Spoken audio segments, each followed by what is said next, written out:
আদম আলাইহিসসালামের 5টি শ্রেষ্ঠত্ব যা আর কোনো নবী রাসূলকে আল্লাহ তাআলা দান করেননি। তো চলুন বন্ধুরা, আজকে আমরা জেনে নেই যে আদম আলাইহিসসালামের কি 5টি শ্রেষ্ঠত্ব ছিল যা আর কোনো নবীর ছিল না। আসসালামু আলাইকুম প্রিয় দর্শকবৃন্দ, আপনাদের সবাইকে স্বাগত জানাচ্ছি দিনের পথযাত্রী ইউটিউব চ্যানেলে। আজকে আমরা আলোচনা করব আদম আলাইহিসসালামের 5টি শ্রেষ্ঠত্ব নিয়ে, যা আল্লাহ সুবহানাহু ওয়া তাআলা একমাত্র আদম আলাইহিসসালামকে দিয়েছেন এবং অন্য কোনো নবী রাসূলকে দেননি। প্রথম হচ্ছে, আল্লাহ তাকে নিজ হাতে সৃষ্টি করেছেন। এটি উল্লেখ রয়েছে সূরা সোয়াদ আয়াত 75-এ। অর্থাৎ আল্লাহ সুবহানাহু ওয়া তাআলা নিজ হাতেই আদম আলাইহিসসালামকে জান্নাতে সৃষ্টি করেছেন, যেটা অন্য কোনো নবী রাসূলকে সরাসরি সৃষ্টি করেননি আল্লাহ নিজ হাতে। নাম্বার 2, আল্লাহ নিজে তার মধ্যে রূহ ফুঁকে দিয়েছেন। এটি উল্লেখ রয়েছে সূরা সোয়াদের 72 নম্বর আয়াতে। আল্লাহ সুবহানাহু ওয়া তাআলা আদম আলাইহিসসালামকে নিজে তার মধ্যে রূহ ফুঁকে দিয়েছেন, যেটা অন্য কোনো নবী রাসূলের ক্ষেত্রে ঘটেনি। তৃতীয়ত, আল্লাহ তাকে সকল বস্তুর নাম শিক্ষা দিয়েছেন।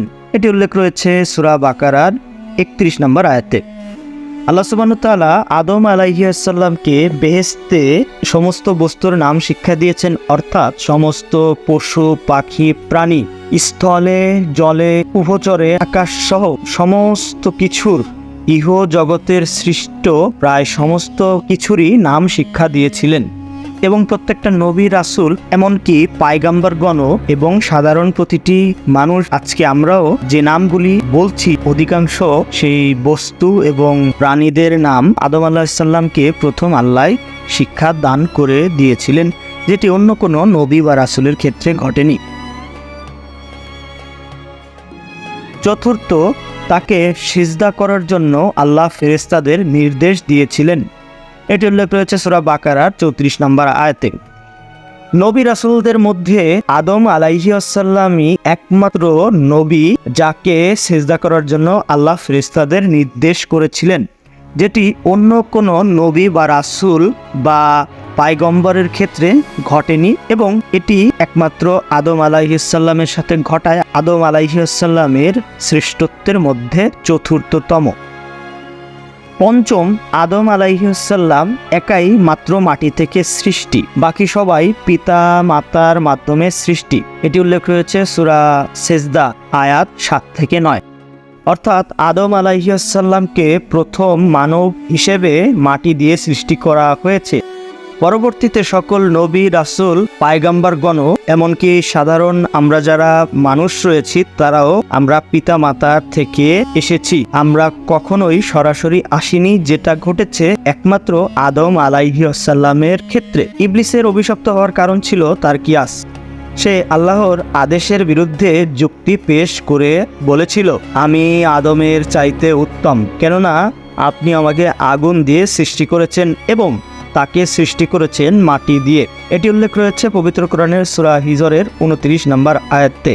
মুহাম্মদ বিন সিরিন বলেন, প্রথম কিয়াস করেছিলেন ইবলিস। হাসান বসরিও অনুরূপ করেছিলেন। আল বিদায় ওয়ান নাফিয়া 66। সুপ্রিয় দর্শক, এই ছিল আদম আলাইহিসসালামের 5টি শ্রেষ্ঠত্ব, যা অন্য কোনো নবী রাসূল পায়গাম্বার, এমনকি পৃথিবীর কোনো মানুষকে এই শ্রেষ্ঠত্ব 5টি বিষয় দান করা হয়নি, দেয়া হয়নি, যেটি শুধুমাত্র আদম আলাইহিসসালামকে দেয়া হয়েছে। আমরা অনেক সময় নবীদের মাঝে তুলনা করে থাকি, কে শ্রেষ্ঠ, কে সবথেকে উত্তম।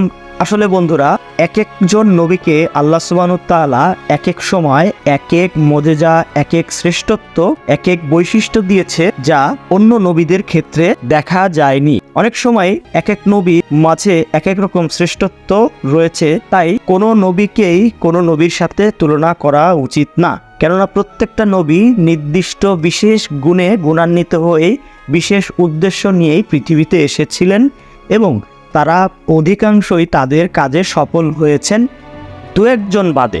তো আদম আলাইহিসসালামের যেমন কিছু বিশেষ শ্রেষ্ঠত্ব রয়েছে, একইভাবে হযরত মুসা আলাইহিসসালামের রয়েছে, একইভাবে হযরত ইব্রাহিম আলাইহিসসালামের রয়েছে, পক্ষান্তরে আমাদের হজরত মুহাম্মদ সাল্লাল্লাহু আলাইহি ওয়াসাল্লামেরও রয়েছে। সুতরাং প্রত্যেকেরই কিছু না কিছু শ্রেষ্ঠত্ব এবং বিশেষত্ব গুণ ছিল, যা নিয়ে তারা পৃথিবীতে এসেছেন এবং তাদের কাজ সম্পূর্ণ করেছেন।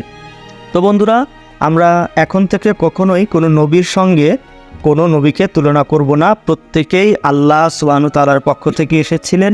প্রত্যেকের উদ্দেশ্য ছিল দিনের দাওয়াত দেওয়া, মানুষকে সত্যের পথে আহ্বান করা, আখিরাত এবং পরকালের জান্নাত জাহান্নাম সম্পর্কে সতর্ক করা। তো আপনাদের সবাইকে ধন্যবাদ দিনের পথযাত্রীর সঙ্গে থাকার জন্য। দেখা হবে পরবর্তী ভিডিওতে। আমাদের ভিডিও যদি আপনাদের ভালো লেগে থাকে তাহলে অবশ্যই পেজটি ফলো করবেন। দেখা হবে পরবর্তী ভিডিওতে। সে পর্যন্ত ভালো থাকুন, সুস্থ থাকুন। আল্লাহ হাফেজ। চ্যানেলটি সাবস্ক্রাইব করবেন।